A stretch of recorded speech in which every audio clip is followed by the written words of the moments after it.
Right now on social media, you are renting attention space. I think there's a huge opportunity that people are missing with the current digital landscape of feeling like you're getting something in return for action. And we need to get back to the basics of that relationship building. The key to sustainable business, in our estimation, is building that emotional capital, because that emotional capital will blossom into additional revenue. Welcome to Curiously Stuck, the show where we unpack the stuck moments, curious leaps, and behind-the-scene pivots of becoming a business leader, especially when you never quite planned on being in the big seat. I'm your host, Chelsea Stuck, former sales manager, now brand strategist, and this episode is for food service leaders in the C-suite, managing sales, or building brands. Maybe you're in manufacturing, distribution, you could be a rep owner, or even worlds far outside of food service, trying to make sense of the future of your business. Today, we're pulling back the curtain on a hot topic at the intersection of tech, sales, and customer loyalty with someone who's rethinking what it means to build a brand people belong to. You've probably heard the old line that the transaction is the finish line, but what if actually it's just the start? That's the belief behind Magnetic, the company co-founded by today's guest, Tyler Stambaugh, who's challenging the norms of how brands connect with their customers. He's joining me today to explore how technology, data, and community can transform everyday buyers into true advocates. Insights that matter just as much for sales professionals in food service as they do in all forms of marketing. So let's get curious together. Tyler, thank you so much for joining me today. This has been a long time coming. I was about to say the same exact thing. We've been talking about this for a while, so I'm super pumped to chat with you today. I know. So a little background for everybody. Tyler and I met, did we just meet for the first time this year or was it last fall? It was last fall. It was last fall. Yeah. Yeah. So we met through Mark Schaefer's Uprising. Like he gets so many plugs. I keep like cracking up because all the people that I've been bringing on, that's how I met them. But we instantly connected over, our love for data and tech and marketing and just rethinking outside the bubble. And truth be told, Tyler was the first one where I was like, okay, listen, I know I should know this, but please explain blockchain to me. And he sat down and had a conversation with me that I would like to say, over drinks, all of it. Over drinks. So I'm sure parts are fuzzy. It's a complicated topic to begin with. It is a complicated topic. So I'm going to pretend like, yes, I totally know how it all works now, but That's neither here nor there. We're so excited to have you, Tyler. So part of why I brought Tyler on today and wanted to talk to him is that he's doing something really cool with his company, Magnetic. And I've pulled Tyler into rep test kitchens. I've, seen him down at South by Southwest. We've had a lot of scratching down on napkins, ideas, and things like that. And I just thought it'd be a great chance to really just start peeling back the layers as to, how we can use tech for customer loyalty, for connecting with our customers in different ways, and also rethinking platforms and the way in which that we interact. So this is definitely a hot topic. There's a lot of opinions out there on it. I'll be honest, I go back and forth all the time because of different people's levels of understanding, levels of commitment to marketing. I'm a strategist at heart, and I feel like I'm always writing the prescription to meet someone where they're at and pull them forward. Let's just say, without further ado, I think Tyler is thinking way further forward. I just want to, Tyler, give us just a little flavor for what you're doing and what you're thinking in Magnetic's world. So I think one thing that we have been talking about a lot is building emotional capital with your prospects and your existing customers. And so what do I mean by that? So traditional loyalty today is very transactional. You can even think of the local coffee shop. Here's a punch card. You're not coming back necessarily because you love the barista or the coffee or anything like that, but you're kind of tethered to it because it's like, hey, this could be pretty good for me. I could save some money on something that I do habitually. And that is where a lot of traditional loyalty sits. But I think salespeople actually understand this concept a lot better than your traditional marketer, because especially if you're in B2B sales and doing a lot of large ticket stuff, it's all about the emotional capital. They will tell you it is not about the feature this and the price that. Yes, does that come into the logic of proving it out to make a decision? Yeah, but why do we really buy? We buy because of emotion, right? We probably buy because of the connection that we made with the salesperson because at some point products get so good that everything just becomes commoditized in a way. So how do you stand out? And so the big focus that we have at Magnetic is creating a system that allows you to build emotional capital in a way that's scalable. So kind of buzzy there, but this is really going back to basics. Explain that a little bit. Yeah. So let's dig a little deeper. Let's do a little history story. So let's go 25 years ago, before the internet really came to, and social media and email and all of this was being widely spread. How are you building a business? You were in person. You were seeing every single customer a lot of the times, right? Maybe you were doing some back and forth, but it was a lot of human to human contact and building a relationship, right? And then what happened? Handshakes and golf outings. Come on. Totally. And listen, we've come a long way in a lot of different ways. And I kind of lament because I love golf, but that's not how business is done a lot of times today in a lot of industries. So I would have loved that. But that aside, then entered the internet. And then we found a way to do scalable things, to sell in a way that we could do more with less and get our message out to more people, which was wonderful. It was incredible. But at the same time, it switched that lever over from relationship to transactional, because then you have platforms like Meta and Google that are basically like, hey, tell us the type of person you want to reach, and we'll go out and we track every little thing you do, so we know when you're ready to buy. So like, you don't have to worry about building that relationship. You can almost outsource that in a lot of different businesses, right? And so technology. And I think there's fatigue there. There's a real fatigue post-COVID, because COVID forced everybody to get online, right? I'm sure a lot of your customers, like in COVID era, like, whoa, we can't go do the thing. We can't do this. Like, oh my God, we need a strategy. Like, what are we going to do? And once you're down that rabbit hole, you're almost like, okay, I'm on the hamster wheel. Like, we got to keep going. And that's where everyone got to. And we're seeing this oversaturation, which is really fracturing the promise that the internet had before. It's funny you say that, but I will definitely jump in on and lean into one of the things that I did not anticipate when I started Crave and started my business. So in my background, as a sales professional, so it's funny because like at heart, I'm a salesperson, probably that might be why my company has been successful as successful as it has been in the amount of time for kind of breaking the norm, doing something new, because I know how to do those activities. And that's just sort of how my brain works. That said, what I didn't anticipate is that COVID would really help. In particular, my main vertical is food service, and you're talking about manufacturers, you're talking about rep firms, you're talking about these businesses. And I know you've come along with me on some trips now to kind of, get to know our world. Yeah. And it is very, it's still a hand to pan. It's still a handshake world. And, it totally is. And all of a sudden, and a lot of that's just also because sort of how the restaurant industry works. I mean, there are some things like you need to touch, feel, you need to experience. How does this, the equipment, things like that. But what it did was suddenly force my entire industry to go, wait a minute, we don't show up on digital platforms very well. There were several large players who had always invested in it, and everyone kind of considered them the gold standard of marketing. But this forced every even small to medium business to say, oh crap, we need to be there. And so, we certainly rode that wave, and, it continues now. And so it's been cool the last couple trade shows I've been to really see the difference now, and everyone, even the large players, upping their game across the board in what they're doing in marketing. But to your very point is that now it's become so noisy, and there's so much content out there, and there's so many different, I don't know. It is becoming commoditized. It is getting a sea of same. And so I feel it and I hear it from clients of, how do I stand out? How do I reach my customers? How do I keep them sticky to me? So, and I think like extending the history lesson on that, because what you're saying is like very relevant to where I'm about to bring us.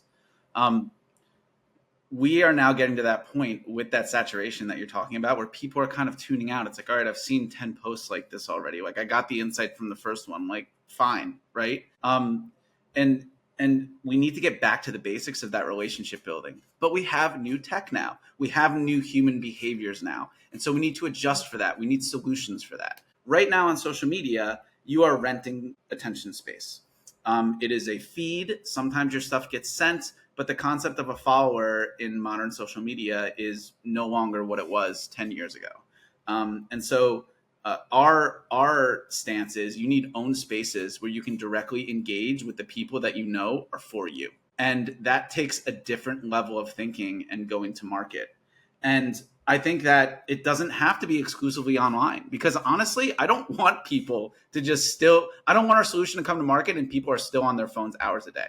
I don't like that world. It's not a world we want to see our kids grow up in, but we do want to be able to bridge in-person stuff with the benefits that you get from digital marketing, with the insights, with the ability to know someone's preferences based on what they opt into and want to tell you, right? And so I went to the I think it was a pizza themed test kitchen with you, and we're walking around and I'm seeing like the core of what this industry is, which is like people coming together, making food, talking about how it's being made, understanding the products. Those conversations are really where the magic happens.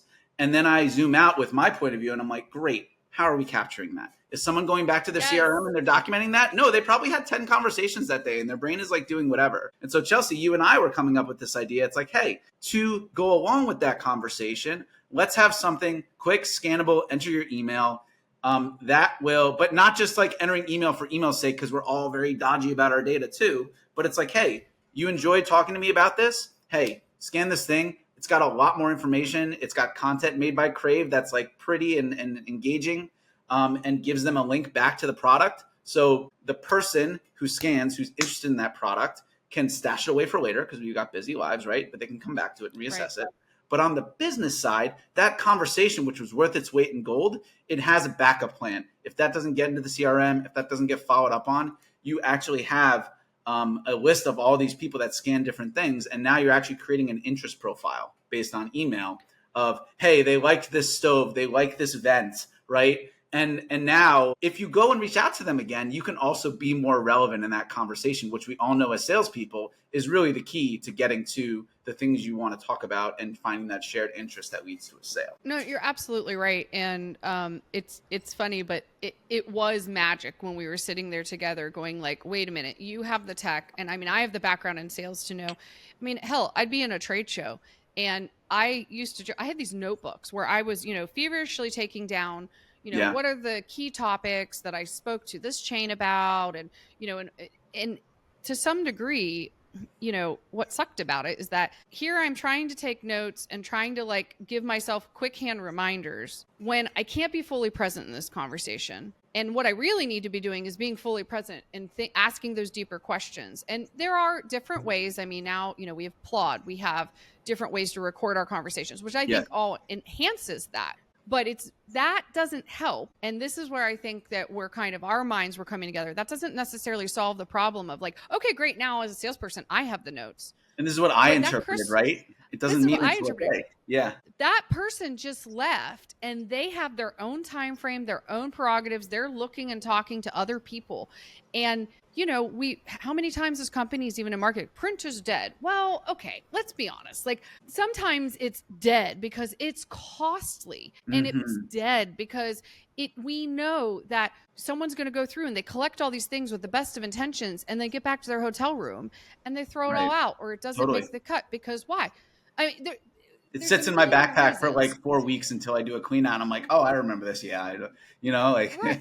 Well, half the time really on the road, I mean, what you find is like, it just doesn't make it back. So then we start shrinking things. We put QR code things and we're handing these out. Well, that doesn't always, it doesn't prompt enough. Now I've got to take another activity. Like I've got to make another effort as the end user outside of that conversation to go back to what I saw, where I think really where you and I were getting to was kind of a wonderful like blend of the information's right there. It's at my fingertips as an end user. So I can get right back to it. But also, and this is what made my sales and marketing heart sing, I know what that person really was interested in and did even when I wasn't standing there with them. Right. And I think that's huge. And it's huge. And it expands more than just like a one scan thing, because there are QR companies out there that can do that for you as well. It's part of their offering. But what we like to look at, and this is going to go back to that emotional capital, this is going to go back to being top of mind and standing out, is they scan at an event, they get put into a portal or an own space that is themed, right? Themed for that company, right? And I think the value that you should be bringing in those spaces that is a direct to prospect space, not just social media feed coming through. Take a lot of the education, a lot of the value that you're bringing on a lot of those channels around awareness and what's going on, and use it in those channels where you have a direct, where you can start to build a direct relationship. And what we also aim to do at Magnetic is to start to be able to connect those people together too. I'll give you an example of, I used to be a management consultant at, then I used to work in treasury space for financial services. So not treasury at a regular company, but like with the banks, very niche, right? And I had no concept of all of this stuff before I came and I really launched Magnetic. And I always tell people, if I were to go back and they wanted to hire me back, I would say you have to allow me to like build community around this offering. Because if you don't, I'm not going to try to sell out there because it's just not going to be worth it for me. And what I would do is I have specific things about that interest stripe. So I want to attract people that care about treasury and financial services. So how do I do that? Not about telling them about how great my consulting firm is and all of the stuff that we can do for them. No, I want to bring them together. I want to connect them. I want to be the one that's overseeing that. And then I want to be coming in with like, hey, everybody, know you're really busy. Just read this new regulation that came out. Here's boom, boom, boom. Hope you have a good day, right? And you have a dedicated space where you're giving them value nonstop, right? And lo and behold, you're going to sit there in a month or something like that, and you're going to have people coming to you who are already qualified, who already know what they want because you were able to get top of mind, right? And some call this community, but I really called it a shared interest space, right? That's really what we're all aiming to do. And what social media does right now is a proxy. It does its best based on what it's learned from everyone's interest to send your content to that person. But you don't own that relationship. And one day it may go to them. And then 3 days later, you have a banger post and they won't even see it because they control all of that. And so that's the concept of owned, right? And so and then we've gotten into the pay to play and, yes. And all of these, like, I mean, we were having an offline conversation earlier today about WhatsApp and LinkedIn. And, I literally was lamenting to Tyler and saying, I'm like, every other message I get in LinkedIn at this point is, some paid inbox, or in-mail service or whatever.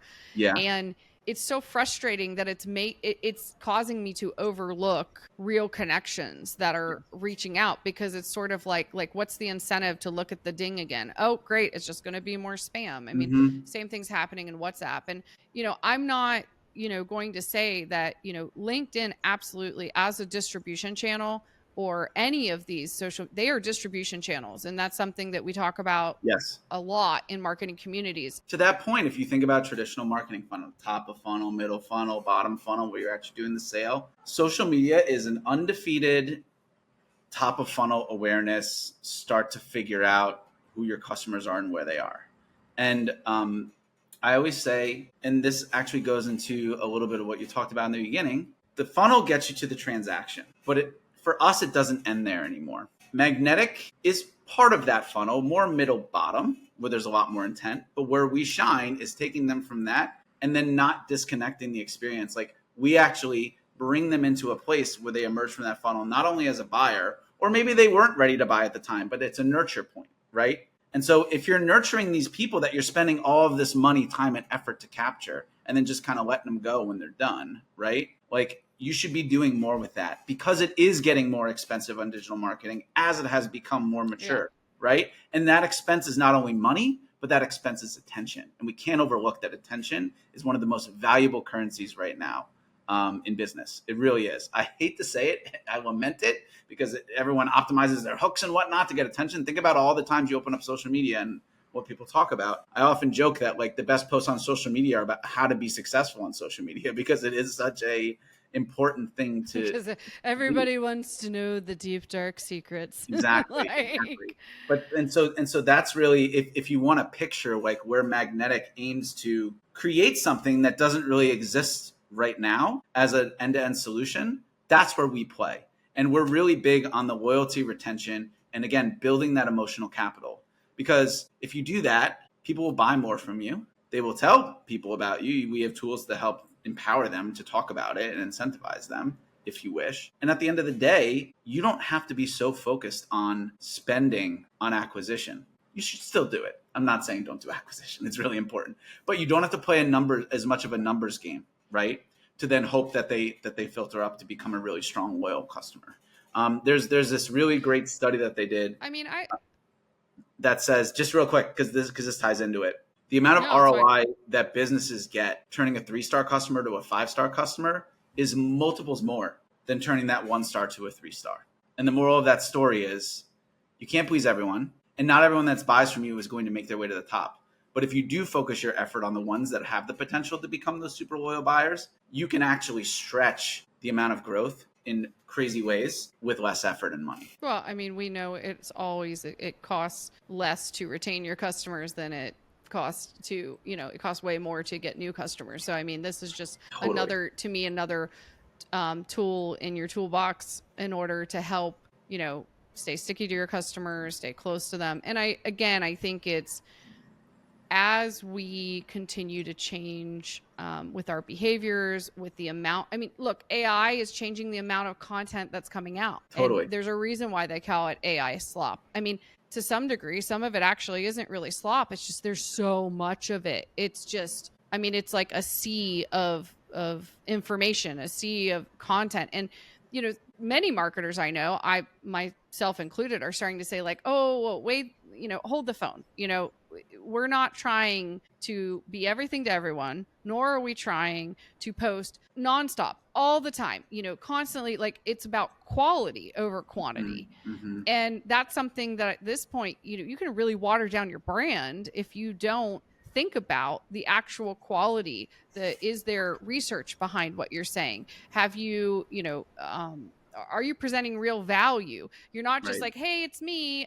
That's great, but you're getting into those vanity metrics. You're getting more into awareness, and that is part of your strategy, but that's not all of your strategy. And I think that's a disconnect that some people make. And it's sort of like, they get really hung up these days sometimes on, well, why aren't we getting, likes and mm-hmm. comments and more viewers? And to some degree, a lot of times I look at it and I go, well, where's you? Where's your original thought? How are you showing up? I just had a conversation with Dan Nessel about executive positioning, because there's no soul or depth to what's being put out there. Why do you think I went into a podcast? Now, I've wanted to do it for a long time, But I realized that what was missing, even from my own strategy, was Chelsea Stuck's voice and Chelsea Stuck's opinions. And, in my own growth, right? And so that's why I went down this path. And I didn't want it just to be, let me teach you now how to do, 5 things on Instagram. Right. That's not me. That's not what gets me up.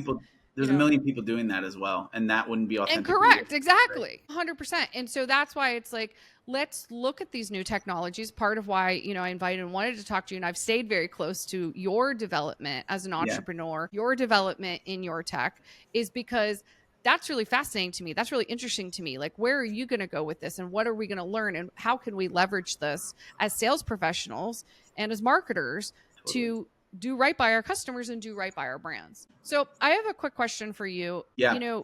You talked a lot about just all of the information. We even gave a great example, I think, of the type of activities, people scanning QR codes. Now, as a salesperson, you can walk away and exactly what that person was interested in. Is there a surprising customer signal that you've seen now that you've been like watching on the back end people's behaviors, that you think now in tracking this data, salespeople miss, overlook? Or is there something that's really jumped out to you that you've learned through this process of like, oh my God, I can't believe we always miss X? I'm just sort of curious. Yeah. I think there's a huge opportunity that people are missing with current digital landscape of, I don't want to call it gamification, but there's like gamification collection, feeling like you're getting something in return for action. And so one thing about Magnetic that we do is we call ourselves a very creative forward platform. Almost every single activation that you do, it requires the thumbnail like social. It requires content. Well, it doesn't require content behind it, but it requires the thumbnail kind of like visually, because that's where our brains are going. We're getting so trained on all of this. This isn't like I think newsletters are amazing, and they actually mirror a lot of what I'm talking about with an own audience where you're educating and everything like that. But they're sitting in a medium that's stuck with the spam crap that you get, maybe emails from your kid's school. Like, you're just not in the right mindset to be able to engage all of the time with that. And it's not really a visual medium. It's a lot of writing and text, and then it reverts you out and it sends you all across the internet, right? It's also easy to lose. I run into that issue of I get so many great marketing emails and all, I study all these different people and their viewpoints. Yeah. And then the next thing I know, I'm like, oh my God, I have 10 emails to review that I haven't had time. Now, luckily for me, there's things now in AI that can help me summarize and learn learn from them quicker. But that's not the case for everybody. I mean, we are a far cry from everyone using AI, even to nearly the capacity that will be what it's going to be in the next few years in business. So what I like is that I now have that place I can go and find this information when I'm ready for it. Yes, it's so interesting. Like, we're coming with a different platform, and the biggest criticism we get objection we get from people is like, well, I'm going to send my people to yet another platform. And we've been coming back at them lately, and we're like, listen, this isn't your typical top of funnel awareness, like grab people out of the ether that you don't know. Like, this is for people who likely already have intent. So if you don't have the confidence that someone likely already has intent, will take the extra step, and we try to make it as frictionless as possible to do this, right? Then you need to be having a conversation with yourself about, I don't mean to put it back on people, but like, it is a really easy, natural place that people go, because I think we have so much fatigue, right? And that's why we aim to not be a place that someone goes to get bombarded with things. It's a place that they've already said, like, I'm interested in this thing, thus I've opted into, and that is something that I'm going to engage with. And like, going back to the newsletter piece, that is really what we're kind of doing when we opt into newsletters. But we're taking that concept and we're making it visual, and we're allowing you to bring in promotion as well. If you want to give discounts or this or that, all in the same place. If you want to do polling, if you want to have people share things out to social on behalf of you, all of those things sit in one place. So as the operator of these campaigns, you don't have to be piecing all of these things together using 5 different solutions. You may even save money for not having to subscribe to things for one-offs. And that's where we take the approach. So we're not necessarily bringing something completely new to market. And that actually shows that this behavior is being recognized as valuable. We're just bringing it into a different channel so that you can actually own that in a more meaningful way in a medium that's becoming more popular with the way we engage. And I mean, and I see both sides of it. I mean, I completely understand. We've had that discussion about, okay, it's yet another place that people need to go, and what's the pushback on that? That said, where, I definitely align with you is I think if the value that you bring in that space is so high and so unique and the experience is good, then honestly, I mean, look, how many years ago did Blue Sky, come out, right? I mean, like, we're constantly there are new platforms and new places that we go and we become communities. I mean, I wasn't even a Discord member. Discord was not a thing for me until 3-4 years ago, I think, at this point. I mean, and even now, yes, I do struggle to maintain as much attention to that channel as I want to give it, but it's on the back of my mind because I know the value of what's in there, and it's there for when I do have time.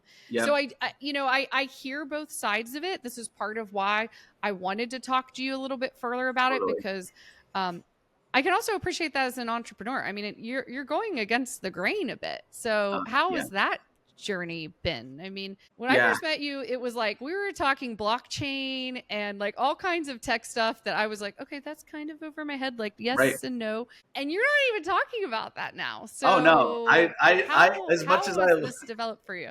Yeah, as much as I love that stuff. And if you give me an inch, I will take it a mile, which we're not going to do right now. That's a different podcast, everybody. That's a different podcast altogether. But yeah, we'll do it at some point, because I can't tell you how many people need to know. It's more than just the hype and the rug pulls and all that stuff. But the entrepreneurial journey on this is, we came in, we had a gut feeling that this is something that needed to exist. The market also shifted. Our behaviors also shifted. We recognized that, and now. I didn't come from, you heard I was in financial services consulting for Treasury, right? Like, I didn't come from this world, but I think that actually allots me some advantages to where I don't have a decade's worth of biases on like, well, this is how we've always done it. So I'm coming in from the outside, taking a look at what everyone's doing, where the puck is going, And we're building towards that vision of what we're seeing. And it is heartening, albeit it's bad out there. It's heartening to see that things are moving in that direction, which gives us that opportunity to have these conversations with a lifelong sales and marketing person like yourself. And I don't think you've been disagreeing with a lot of what I'm saying. Like, we're having a very good repertoire. And so, like, that has really been my journey as a founder. The building, I could do all day. I'm sure all founders would be like, oh my God, I just want to like work in product all day and make this feature and make that feature. But you learn that it's not field of dreams. You don't build it and they will come. You have to get out there. And yes, we're going against the status quo. And I think at some point we kind of said that we have to be contrarian and we just can't be bashful about doing that. And that's really where a lot of the unlock is. It's like, yeah, go out. If you piss some people off because their livelihood is tied to the existing system, like, that means it's working. That means you're doing something right, you know? And we see this all the time with all the biggest unicorns. They didn't come in and just take a mousetrap and make it better. No, they created a new way that we engaged, that we ordered cabs, right? That we booked hotels, that we interacted with one another, that we built software, right? Salesforce was one of the first SaaS companies, and that completely transformed the industry. And so there is a lot of scariness in being first, but there's also a lot of upside, and it helps that it's also changing behavior in a way that me and my co-founder Kaylin want to see the world in, where we're not constantly getting psychologically hacked every single day, and we're actually leaning into things that we care about, and we're engaging in that way. We think it could become more fruitful on both the business and the customer consumer side. Well, you mean you don't want the principles of like gambling to be like influencing your purchasing decisions? I don't know. I do think gamification, when done the right way, like, we do have an affinity for collection. We do have an affinity for status. We do have an affinity for like, that's kind of why traditional loyalty works a little bit right now. It's like, oh, buy and you get to this tier and you get this thing. So like, those types of triggers in our head do work. But we want to tie that to more emotional capital, like I was talking about, like I defined earlier, and not necessarily transactionally. Because let's be honest, your biggest fan might not be the one that opens up their pocketbook the most, because maybe they can't, right? But they may be in rooms that you're not, and they're talking people's ear off about you. And are you capturing that in a traditional 100%. Loyalty program? No, you're not. But if you're engaging with someone, you're building that connection, you're giving them the tools to do that on behalf of you. Now, this is where some real magic happens. And it's tough to quantify, which is why we also created the tech to help you put metrics around it and stuff like that. But yeah. Yeah, no, that's a really fair discussion.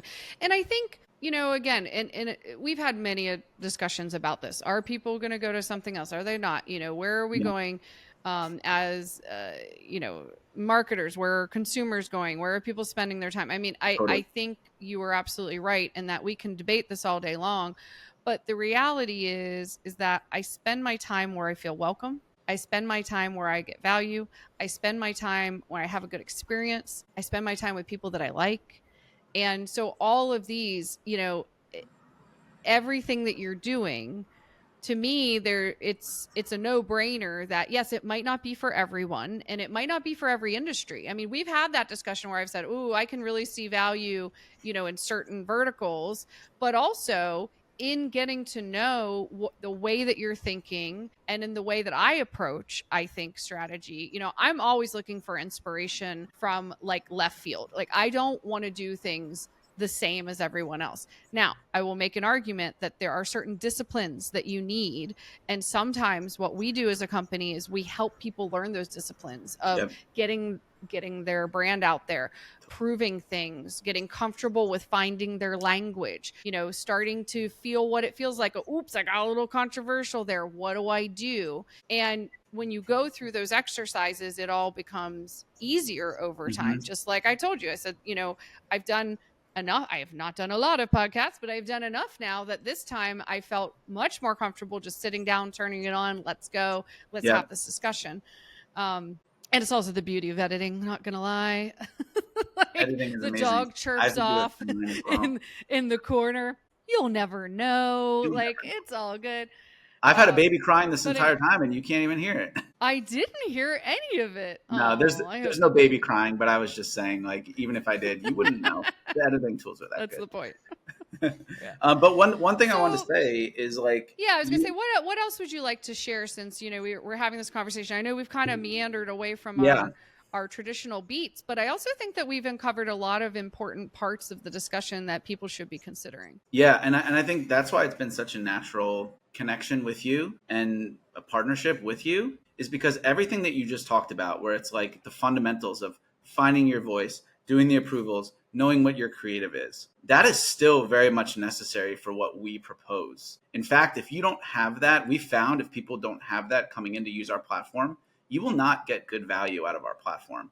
These are fundamentals to any brand. And then the rest is, what channels do you go to and what purpose are you going to those channels? Our argument is people are using a set of channels right now, and the purpose is for awareness and acquisition. And those channels are great for that.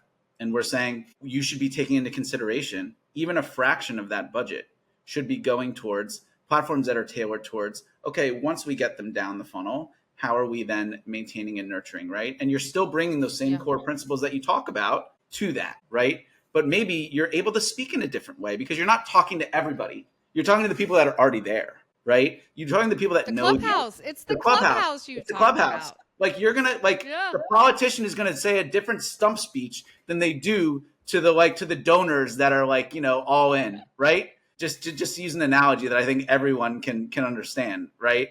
Not in a nefarious way, but you just have a different level of comfort with those people that are already in. And I actually argue being able to have that connection, or at least some channel where you can go back and forth two-way. Now you can learn from them. Hey, what did you think about this? Right? They now have an emotional interest. They will answer you. Like, I don't know if you've tried doing email surveys, but like the answer rate is not very good, right? Like, don't tell everybody. No, I'm joking. Sometimes it's good. It depends. It depends on how motivated that audience is that you're sending it to actually to provide the response, and how invested they are with the brand that's asking for the response. Because if they don't care about you to begin with, then nobody's responding because nobody cared to begin with. And you don't want their answer because it may not even be aligned in the right thought process that you want. Yeah, that's absolutely fair. Yeah. I love maybe that's kind of where we wrap up, is on that clubhouse analogy, because I think it is really important to note that is something that I instantly saw and connected with. Again, put the, people going to different platforms. We all change behaviors. Everything changes with time. Like we are all I joked about this with Nessa on my last podcast. We were all one kiss cam moment away from everything changing. And I can do that now because 6 months from now, it will still ring true because everybody knows that moment. Everybody knows it. The public shame that man got, you got to feel bad for him in some sense too, even though it was a nefarious thing. We are not going to curiously stuck that one. I'll tell you. No, we're not. But the point is that when you after you've done all of this work, to get people, whether you're fishing for new people or it's people that already know you, and you need somewhere to put them. You need somewhere to bring everybody together in a digital community. And that is, yes, there's lots of different ways we can go about this. I think you're just another option with some really cool features. And I think, I love where you are going and where you're thinking. And I know in just the short time that we've, been friends and in cahoots together about different ideas, how much that's changed even in your own messaging and your own platform and the way that you're doing things. So I think it's great. I think that more businesses should be thinking this way. Okay, you did all the work. Now, where do all these people live? How do you keep communicating to them? Because, I'm not going to, toss aside traditional marketing methods, but those are distribution methods. Yeah. And I think that at some point in time, you also have to have a place where you can regularly reach your inside little, your group of people, your fans. We talk your about customer fans board of directors is what I kind of like to call it, right? Ooh, I like that. I really like that. Cracker Barrel could have used that, right? Before they went and made their decision, saved themselves a lot of money. Just as a tangible example. Yeah, I know. Poor Cracker Barrel. And and if there's any lesson from that, and I've read enough that I'm feeling more confident, like I know all that's going on there, not just the whole like complete backlash. It does sound like some serious missteps happened in the process to getting that new brand and that shift out there. But wouldn't it have been great, like you said, if you had a whole fan base that you could have, surveyed, tested, or even just maybe capture the people from each geographic that have gone and visited you the most time based on credit card data, gotten them together and said, hey, everybody, you come here the most. What do you think? Right? Like you don't even need a fancy platform like Magnetic to do that. It's just a matter of using talking to your customer, talking to your end customer. At the end of the day is something that the technology today has created an ecosystem where you don't have to, and you can get insights on them. And I think that's created a little bit of complacency on the part of our businesses. Yeah. No, that's a really good point. Well, Tyler, is there anything else that you want to share with our listeners out there that you think is just a really important takeaway, or I don't know, like what else can we learn from you today, Tyler? No, we've talked about a lot. The one thing that I started with, I want to anchor with, the key to sustainable business in our estimation is building that emotional capital. And I like calling it emotional capital because it's something that you can visualize that like you're earning, right? Because everything in business is growth. And alongside your revenue, you should be growing that emotional capital, because that emotional capital will blossom into additional revenue. So that is the one thing, if someone wants to take something from it, it's thinking in terms of emotional capital when you're making decisions as well. Not always transactional. Nice. I like it.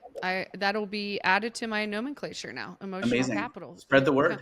Coming to you. Just like, what was it? Event intelligence. And I was like, the next day I saw an email or something for you. I was like, yeah, that was our conversation. Let's go. I credit you with that. That was your love it. And I was like, I'm taking it. Thank you. Thank you.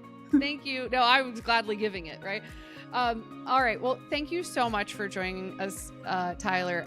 I'm sure this is the first of many conversations. I just have this feeling that part of Curiously Stuck is going to be like, I'm coming back to this person because now what's happening and this changed and this happened. So thank you so much for spending time with us. And I can't wait to see where Magnetic goes. Thank you. It was a pleasure.